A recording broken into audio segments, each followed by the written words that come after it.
करना, भगवान की शरण में आकर जब हम भक्ति करना आरंभ कर देते हैं तो क्योंकि पापयुक्त होने के कारण कभी कभी हम भगवान श्री कृष्ण के चरणों में भी अपराध कर देते हैं। तो जब भगवान कृष्ण के चरणों में भी अगर अपराध हो जाए तो फिर क्या हो जाए? ऐसी स्थिति में उसे नाम का आश्रय लेना चाहिए। तोम स्थाने अपराधे तारे हरि नाम, हरि स्थाने, क्षमा करे, हरि स्थाने अपराधे तारे हरि नाम, तोम स्थाने अपराधे नाही परित्राण। नरोत्तम दास ठाकुर कहते हैं कि हे हरि, यदि आपके चरणों में कोई अपराध हो जाए तो वो अपराध आपका नाम लेकर उसका क्षालन किया जा सकता है, उसको नष्ट किया जा सकता है या उससे मुक्त हुआ जा सकता है आपका नाम लेने से।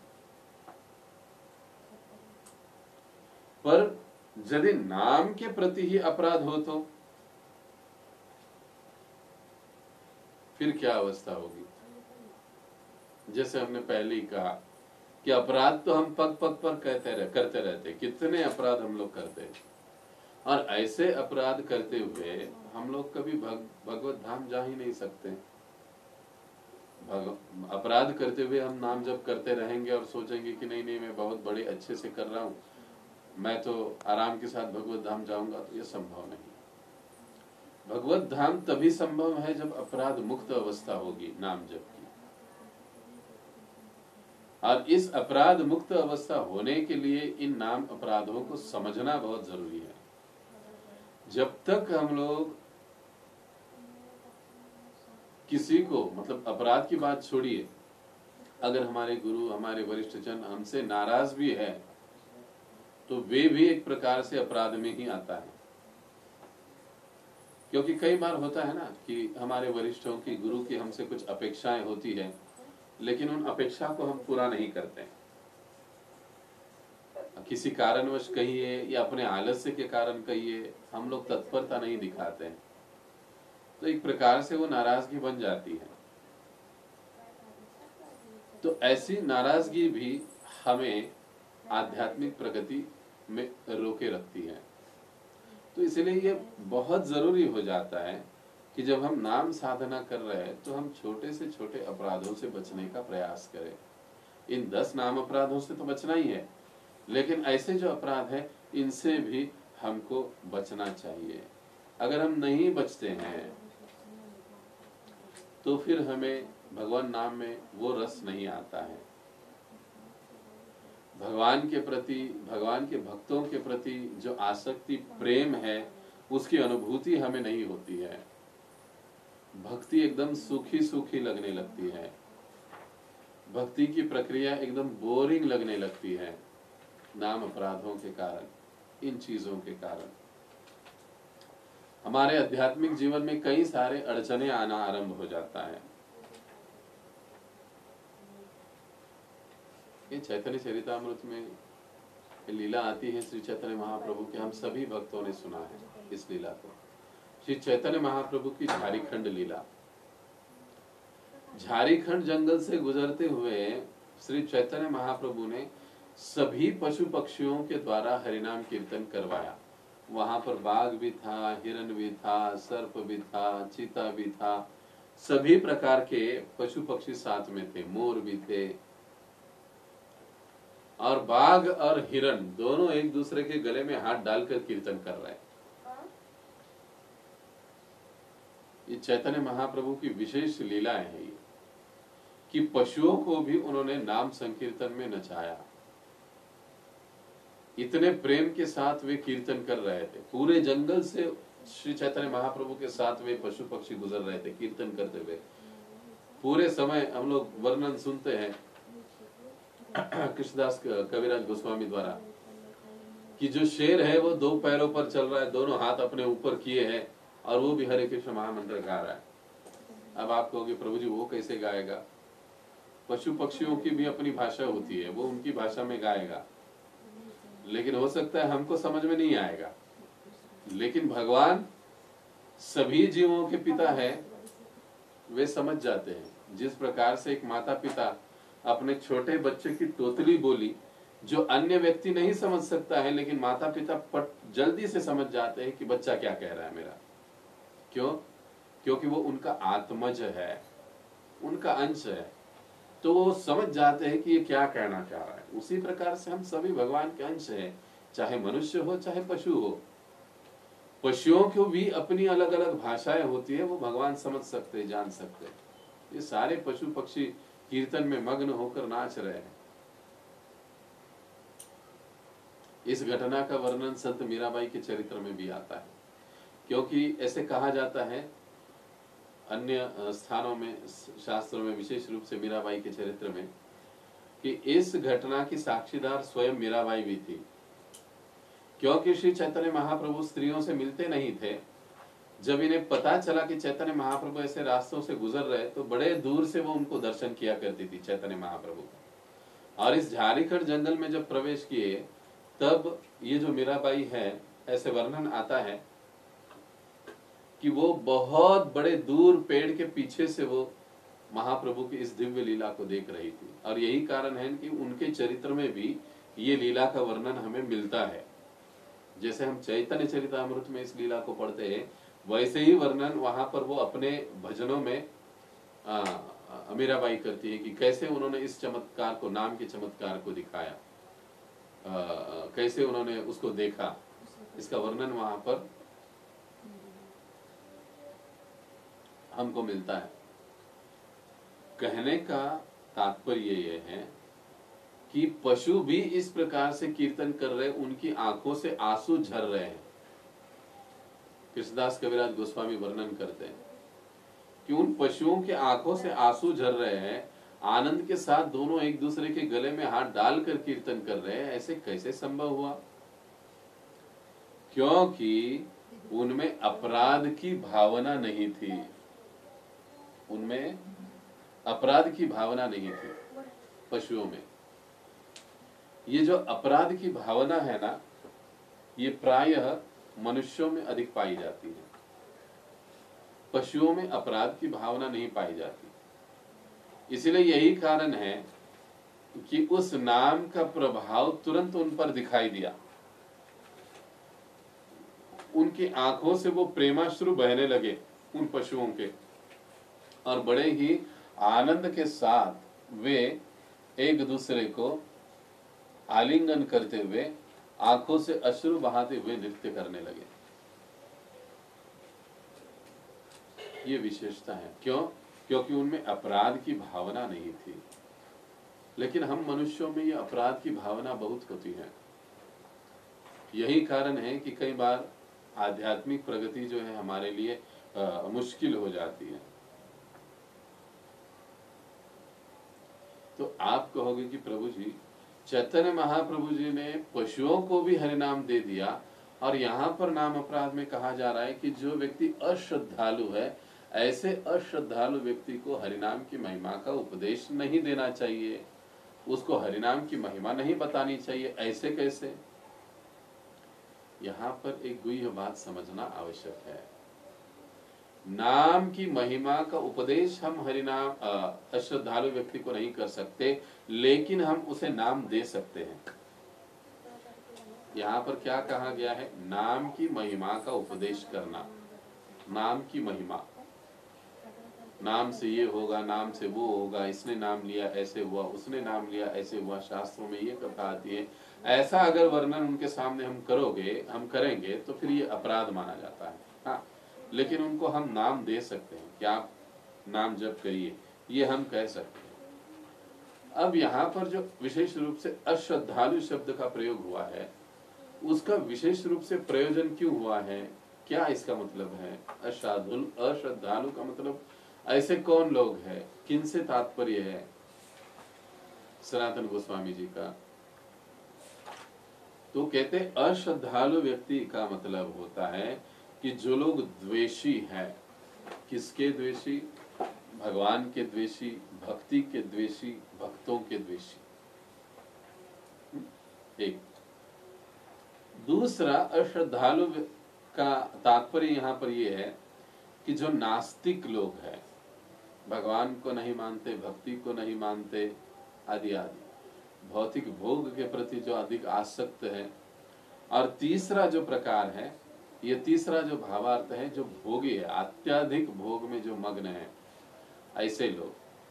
और चौथा बताया जाता है कि जो दोषदर्शी है, हर बार कुछ न कुछ तो दोष ढूंढते रहते हैं। ये 4 कैटेगरी के लोग इस अश्रद्धालु में आ जाते हैं। और ऐसे 4 कैटेगरी के लोगों को यदि हम नाम की महिमा बताने जाएंगे तो क्या होगा? ऐसे लोगों को नाम की महिमा सुनने पर गुस्सा अधिक आता है, प्रेम नहीं आता है उनको, और उस गुस्से के मारे में वो और अधिक अपराध करने लग जाते हैं। इसलिए ये आचार्यगण हमको बता दे कि ऐसे लोगों को हम नाम जप करने के लिए कह सकते हैं। हाँ, आप नाम जप कीजिए, हरे कृष्ण महामंत्र को जपिए आप, लेकिन हरे कृष्ण महामंत्र की महिमा को उन्हें समझाने की कोशिश ऐसे लोगों को नहीं करनी चाहिए, क्योंकि ये अपराध की कोटि में आता है। क्योंकि जैसे ही हम उनको सुनाने का कोशिश करेंगे, वो जैसे जैसे सुनते जाएंगे उनका गुस्सा बढ़ेगा और वो और अधिक अपराध करेंगे नाम के प्रति, भक्तों के प्रति, भगवान के प्रति, और अनाप शनाप बोलते जाएंगे। भागवत में वर्णन आता है कि जब पहली बार प्रहलाद महाराज गुरुकुल से आकर, षंड और अमृत की गुरुकुल से निकलकर अपने पिताजी के पास आते तो पिताजी पे कहते, बोलो बेटा क्या सीखा? और प्रहलाद महाराज सारे विष्णु का गुणगान करने लगते हैं। तो जो हिरण्यकशिपु है बड़े क्रोधित हो जाते हैं कि अरे ये क्या चल रहा है, ये तुम क्या सीखे, किसने सिखाया तुमको ये? इस प्रकार से वो डांटने लगे। जैसे जैसे वो सुनने लगे वैसे वैसे उनका क्रोध बढ़ता गया हिरण्यकशिपु का। और एक समय ऐसे यहाँ तक कि आया कि उन्होंने अपनी गोदी से उठाकर उसे नीचे पटक दिया। ऐसा बच्चा मेरा नहीं हो सकता, ये विष्णु का गुणगान करता है, जो विष्णु मेरा शत्रु है। तो देखिए, इसीलिए ऐसे नास्तिक अश्रद्धालु व्यक्ति को नाम की महिमा का उपदेश नहीं करना चाहिए। अब पुनः आप यहाँ कहोगे कि प्रभु जी क्या प्रहलाद महाराज ये बात समझते नहीं थे क्या? बिल्कुल समझते थे, लेकिन वो इस लीला के माध्यम से ये समझा रहे हैं कि ऐसे लोगों को हम कितना भी नाम की महिमा, भगवत कथा की महिमा समझाने की कोशिश करें, वो समझेंगे नहीं। बल्कि जब वो और क्रोधित हो जाते हैं और अपराध करते हैं तो उनके अपराध के भागी हम भी बन जाते हैं, क्योंकि उनकी सारी अनाप शनाप बकवास हम लोग भी सुनते हैं, और वो सुनने के कारण हम लोग भी उस अपराध के भागी बन जाते हैं। इसीलिए ऐसे लोगों से हमें दूर ही रहना चाहिए। इसलिए आचार्य चाणक्य भी कहते हैं ना कि जो मूर्खों को उपदेश देना ये मूर्खता है, क्योंकि मूर्खों को जब उपदेश दिया जाता है अच्छी चीज का तो उसको और गुस्सा आता है। इसलिए ऐसे मूर्खों से हमें बचना चाहिए, इनसे दूर ही रहना चाहिए। और क्योंकि अगर इनके साथ में रहेंगे तो फिर हमारा भी बुद्धि भ्रष्ट हो जाएगा, तो फिर हमें इनसे दूर ही रहना चाहिए। इसके संदर्भ में एक कथा मुझे याद आ रही है, बहुत समय पहले मैंने सुना था कि हमारे इस्कॉन में एक हमारे गुरुजन है, हमारे वर्तमान आचार्य है भक्ति तीर्थ स्वामी महाराज। तो वे इस संदर्भ में अपने अनुभव को बताते हैं कि वो कैसे ग्रंथों का वितरण किया करते थे। अब प्राय जब हम लोग प्रचार के लिए बाहर निकलते हैं, ग्रंथ वितरण के लिए हम बाहर निकलते हैं, तो बहुत अनाप शनाप लोगों से मिलना होता है। और कई बार ऐसे लोग मिल जाते हैं कि वो अनावश्यक रूप से हमको रोके रखते हैं, अनाप शनाप सवाल पूछते हैं, और वो भक्त तो बनेंगे नहीं, उनका रुचि तो कुछ नहीं होता है, बस ऐसे ही मनोरंजन टाइम पास के लिए भक्तों को ऐसे ही रोक के रखते हैं। और फिर अंत में कुछ तो एक अलग ही निष्कर्ष निकालते हैं, कुछ दोष निकालते हैं और निकल जाते हैं। ऐसे अनाप शनाप बकवास प्रकार के लोग हमें बहुत मिलते हैं। प्रचार के दरमियान कहिए, ग्रंथ वितरण के दरमियान कहिए।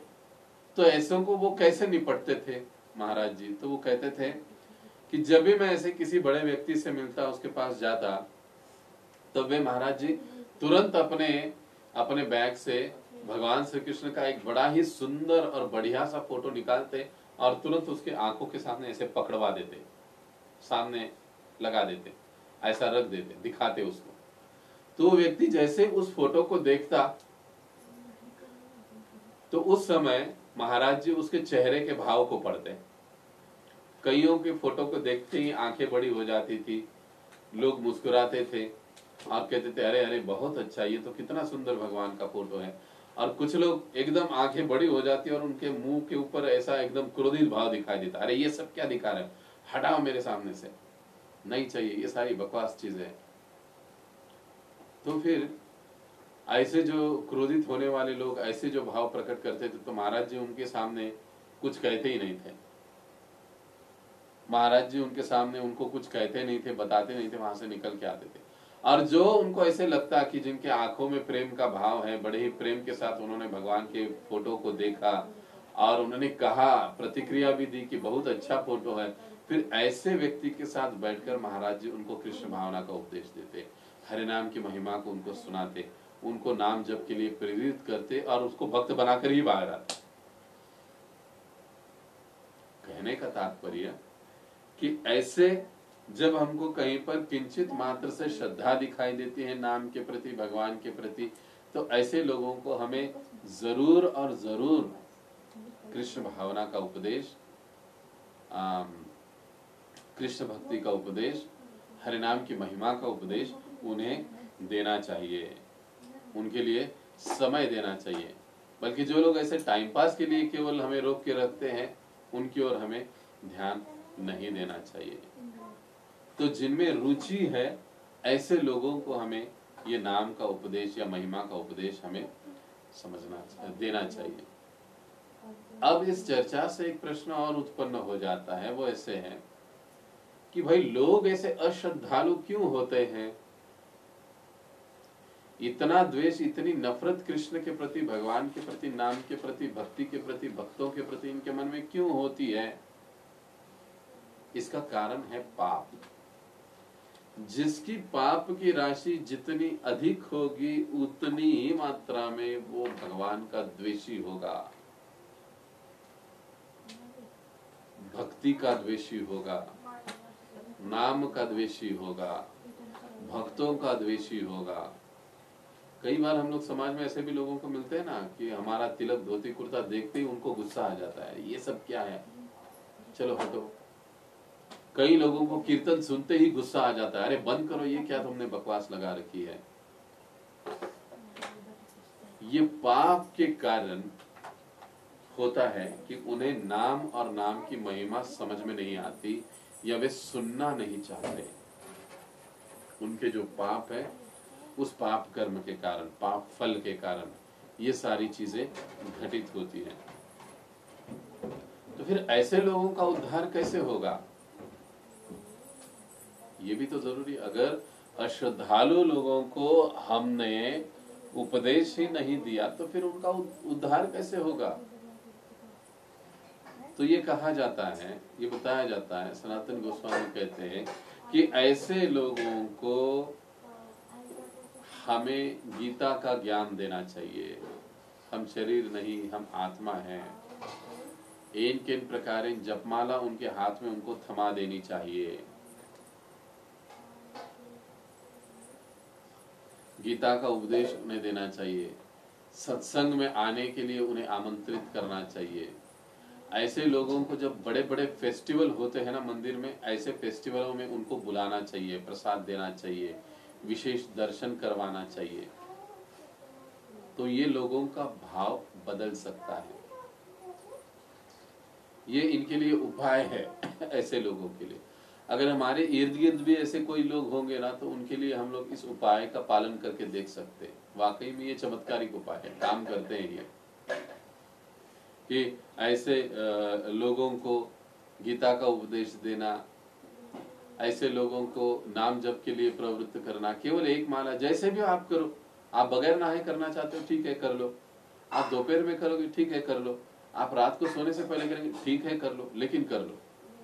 अब नाम जपने से क्या फायदा होगा, वो पूछेगा कि क्यों मुझे नाम जपना है।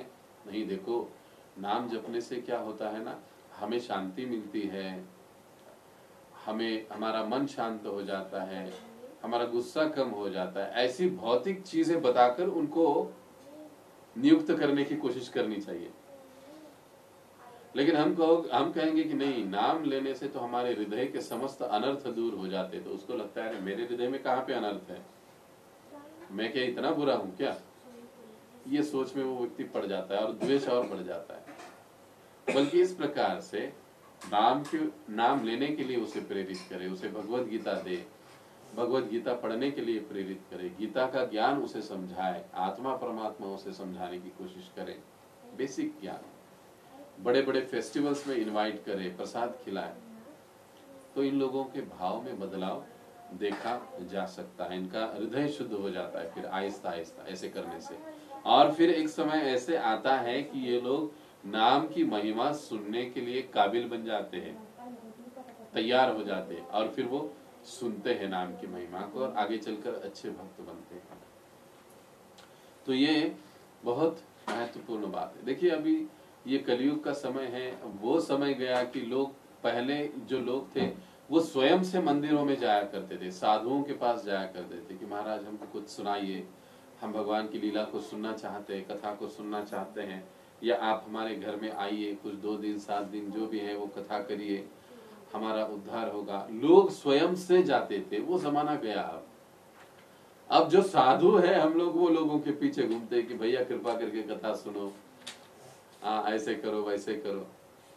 अगर ऐसे समय में कोई गलती से 2-5 मिनट किसी भक्त की बातें सुनने के लिए दे भी देता है तो उस व्यक्ति को ऐसे लगता है कि भक्त के ऊपर उसने बहुत बड़ा उपकार कर लिया है।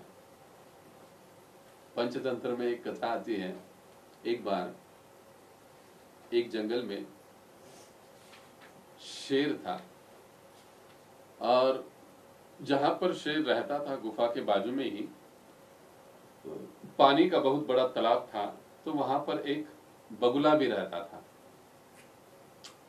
तो शेर कई बार पानी पीने के लिए जाता, जैसे शेर को देखता बगुला भाग जाता, वहां से निकल जाता। अब एक दिन हुआ यूं कि शेर ने शिकार कर लिया, और शिकार खाते हुए खाते खाते वो मांस खाते खाते उसके गले में एक हड्डी का बहुत बड़ा टुकड़ा अटक गया। अब जैसे गले में वो टुकड़ा अटक गया तो उसको बड़ी तकलीफ होने लगी, वो बाहर निकाल भी नहीं पा रहा था और अंदर भी नहीं जा रहा था। तो काफी समय से वो इस तकलीफ से तड़प रहा था, और दूर से ये जो बगुला है वो इस बात को देख रहा था। उसे डर भी लग रहा था, लेकिन वो शेर के पास चला गया, कहने लगा कि हे शेर महाराज, मैंने आपकी तकलीफ को देखा है और मैं दूर कर सकता हूं। आपके गले में जो हड्डी फंसी हुई है मैं उसको निकाल सकता हूं। तो शेर को बड़ा आनंद हुआ, कहने लगा ठीक है ठीक है। तो बगुला कहने लगा कि आप अपना मुख थोड़ा बड़ा खोल के रखिए, मैं जो अपनी लंबी गर्दन है वो आपके मुंह में डालूंगा और अपने दोनों चोंचों से बराबर आपके गले में जो फंसा हुआ है उसको, हड्डी को मैं निकाल दूंगा। ऐसे उसने कहा। तो शेर को आइडिया अच्छा लगा, शेर ने अपना मुंह, ये जोरदार बड़ा मुंह उसने किया, खोल दिया, और उस बगुले ने आहिस्ता बड़े ही आसानी के साथ अपना जो पूरा गर्दन है वो शेर के मुंह में दे दी। अब शेर के मुंह में जैसे गर्दन दे दी, अपने दोनों चोंचों से उन्होंने फंसी हुई चीज को निकाला, बाहर फेंक दिया, और शेर को एकदम तुरंत बड़ी राहत महसूस हो गई। वो तुरंत उठकर खड़ा हो गया। जैसे वो खड़ा हो गया तो बगुला थोड़ा पीछे हट गया, थोड़ा डर गया, और जैसे ही वो गले से निकल गया शेर तुरंत वहां से जाने लगा। तो बगुले को बड़ा आश्चर्य हुआ कि अरे, इतना मैंने मदद की इस व्यक्ति की, इस शेर की, इसके गले में इतनी तकलीफ हो रही थी, चीज अटक गई थी, मैंने इसको निकाला, ये कम से कम मुझे थैंक यू तो बोले, धन्यवाद तो बोले। शेर सोच रहा था, क्षमा करें, बगुला सोच रहा था, लेकिन उसने कहा चलो शेर से ही पूछते हैं। तो कहने लगा, बगुला कहने लगा कि अरे शेर महाराज, मैंने आपका इतना मदद किया, आपको इतने तकलीफ से मैंने बचाया, कम से कम एक थैंक यू तो बनता है ना, आप मुझे धन्यवाद तो बोलिए। तो शेर कहने लगा, अरे बेवकूफ, मैं क्यों तुझे धन्यवाद कहूं, जरा सोच कर देखो, जब तुम मेरे गले की हड्डी को निकाल रहे थे तब मैं, तुम्हारी पूरी गर्दन मेरे मुंह के अंदर थी।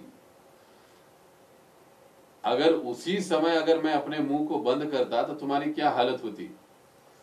मैंने तुम्हें मारा नहीं, तुम्हें जिंदा छोड़ दिया, यही बहुत बड़ी बात है। थैंक यू की अपेक्षा क्या करते हो, चलो निकलो यहां से। और बगुले को वहां से उसने, शेर ने भगा दिया। आजकल लोगों की अवस्था ऐसे ही है। अगर कभी वो भक्तों को सुनने के लिए कुछ समय भी देते हैं तो उनको ऐसे लगता है कि उन्होंने भक्तों के ऊपर बहुत बड़ा उपकार कर लिया है। यहाँ तक कि आजकल हम भी अनुभव करते हैं कि जब किसी को सेवा बताते हैं और कोई भक्त सेवा कर देता है तो उसका ये भाव होता है कि देखो मैंने प्रभु जी का सेवा जो था वो मैंने कर दिया, बहुत बड़ा उपकार कर दिया। ये चीजें होती हैं। इसका तात्पर्य क्या है? इसका तात्पर्य ये है कि जब हम इस प्रकार से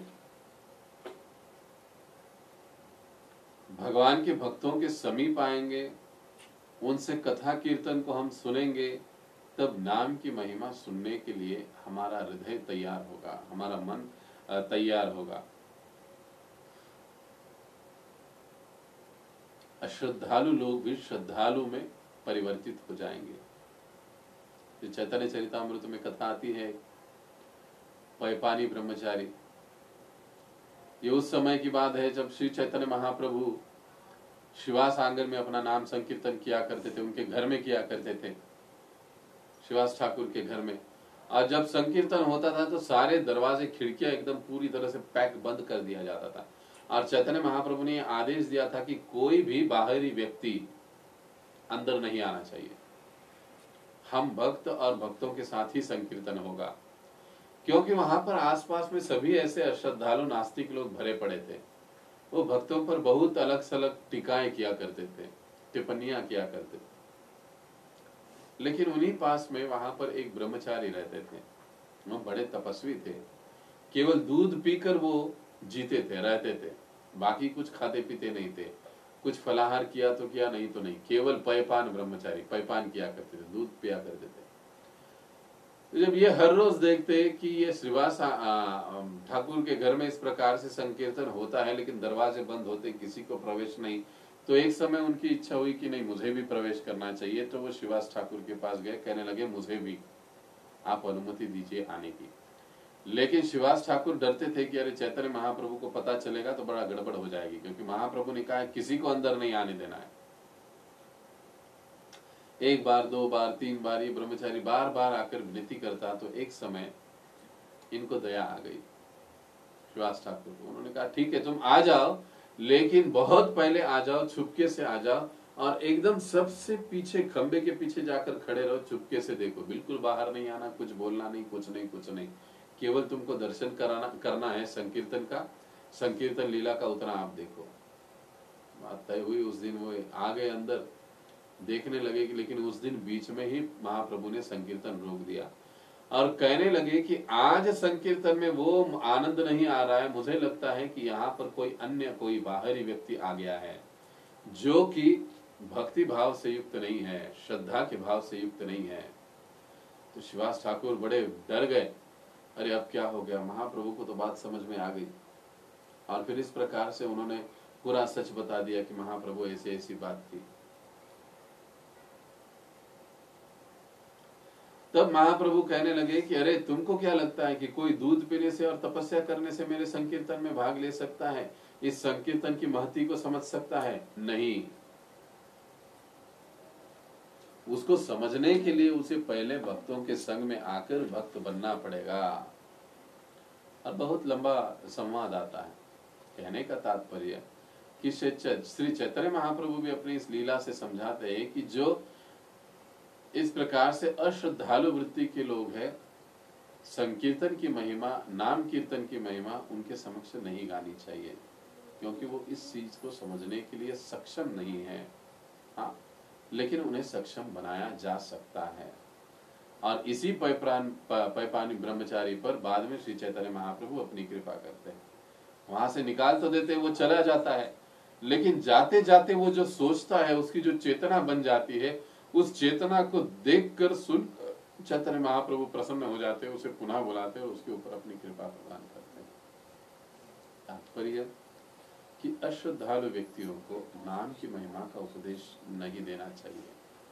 और अगर अश्रद्धालु व्यक्ति को हम भक्त बनाना भी चाहते हैं तो जैसे हमने पद्धति बताई कि गीता का ज्ञान उन्हें दीजिए, नाम उन्हें दीजिए, महिमा मत बताइए, प्रसाद खिलाइए, प्रोग्राम में बुलाइए, और आहिस्ता आहिस्ता जब वो उनका हृदय शुद्ध होगा तब वो नाम की महिमा समझने का अधिकारी बन जाएगा। तो ये हुआ अश्रद्धालु व्यक्ति को हरिनाम की महिमा का उपदेश करना। अगर मान लो हमने कभी ये गलती कर भी ली है तो इसका उपाय फिर से वही है, पश्चाताप करना चाहिए और इस तत्व को हमें किसी वरिष्ठ भक्तों से अच्छे से नाम तत्वों को समझना चाहिए और अधिक से अधिक हरिनाम लेना चाहिए, क्योंकि हमने नाम के प्रति हमारा भी अपराध, इस अपराध के हम भी भागी हो जाते हैं, क्योंकि वो जो कुछ भी अनाप शनाप बकता है उसको हम लोग सुनते हैं और सुनने के कारण हम लोग उस अपराध के भागी हो जाते हैं और उससे मुक्त होने के लिए फिर हमें अधिक जप करना चाहिए, नाम जप करना चाहिए और किसी वरिष्ठ वैष्णव के शरण में जाकर उनसे नाम तत्वों को पुनः एक बार श्रवण करना चाहिए, समझने की कोशिश करनी चाहिए।